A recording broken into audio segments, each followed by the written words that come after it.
This is my new Hornby Mk2E brake standard open coach. I think that would be a BSO in the standard phraseology for passenger coaches on BR.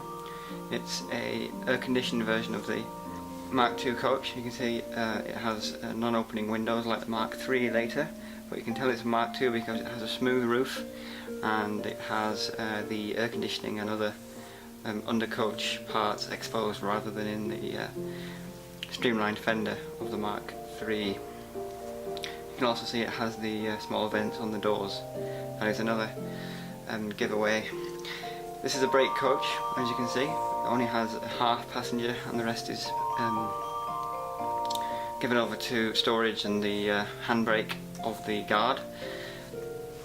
These would often be used for transporting parcels or bicycles or even motorcycles, things like that. In the days when trains not only had locomotives and coaches, like real trains do, but also had, or didn't have, driving van trailers of the kind that are usual on the remaining loco hold services in the UK. Those that aren't top and tailed, like a high-speed train or certain other services.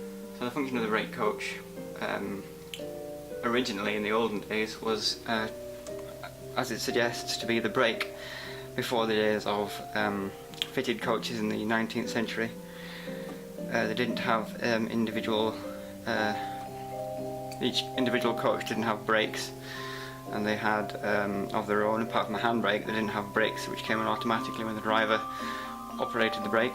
It would have been a guard's job to apply the handbrake when he heard the driver whistling for the brake. Very soon, especially for passenger coaches, vacuum brakes were introduced, where there was a vacuum between each coach, which, when the vacuum was broken, applied the brakes. So that would apply the brakes not only if the brake was applied by the driver, but also if the train, one of the couplings failed and the train broke, the brakes would apply automatically because the vacuum was broken by the broken pipe. But later on, the brake coach just came to be, although it still had a handbrake, it came to be a storage coach and other parcels and other non-passenger functions.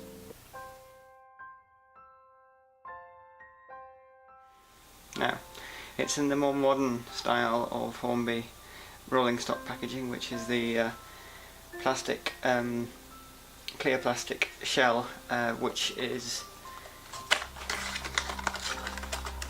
replacing the old-fashioned type of plastic backing within the cardboard sleeve. So, check it out. This is sometimes called ice, like other YouTubers you might be familiar with. The only additional accessory are some buckeye couplers which you can attach. They might get in the way of the couplings of the tension lock couplers if you were to use them, but they're here nevertheless.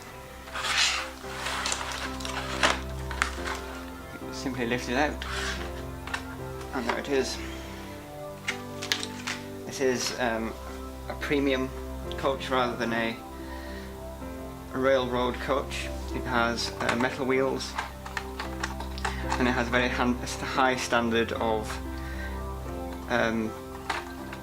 printing on the livery. So it has a very clear Intercity and number, and it has additional data panels on the end, electrification warning symbols, and I believe this is correct to represent the Pullman rubbing strip. However, I think this should be not grey, saying grey as the doors, but rather a metallic colour, because these depend on tension against the other side. But I think this is an attempt to represent that. It is a bit grey rather than metallic. The tension lock couplers are in a NEM pocket, and the buffers are not sprung, but they should not be, as these are retractable buffers which would only be extended when the coach is coupled to a locomotive using a 3-link coupler. The coaches themselves are coupled together with Buckeye couplers and don't have buffer-to-buffer contact, so that's why they have retractable buffers, and several locomotives such as the Class 90 have Buckeye couplers as well, so on such trains you would not see buffers in contact, so it's correct that this coach does not have sprung buffers.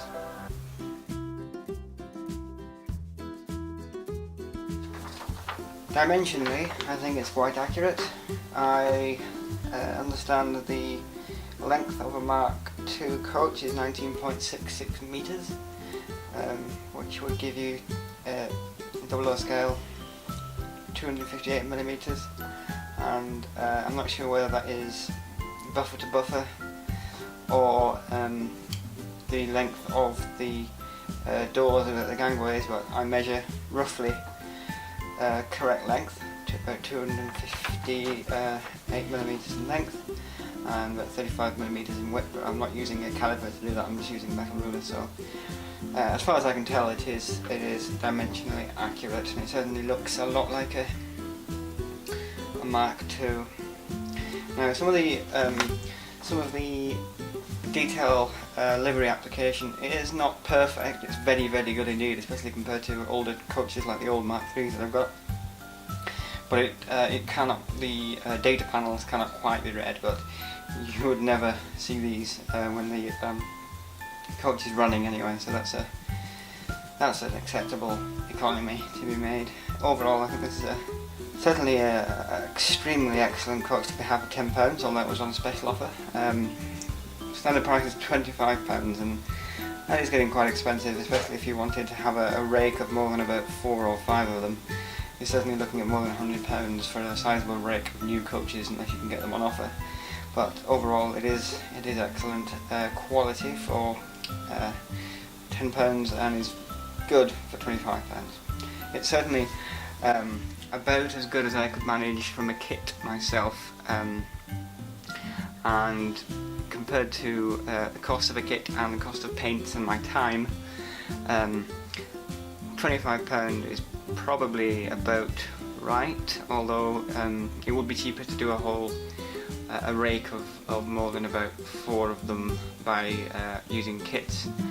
But I've got quite a bit of kit building experience, especially from aircraft kits, which are probably more suited to this type of modern coach compared to old-fashioned coaches.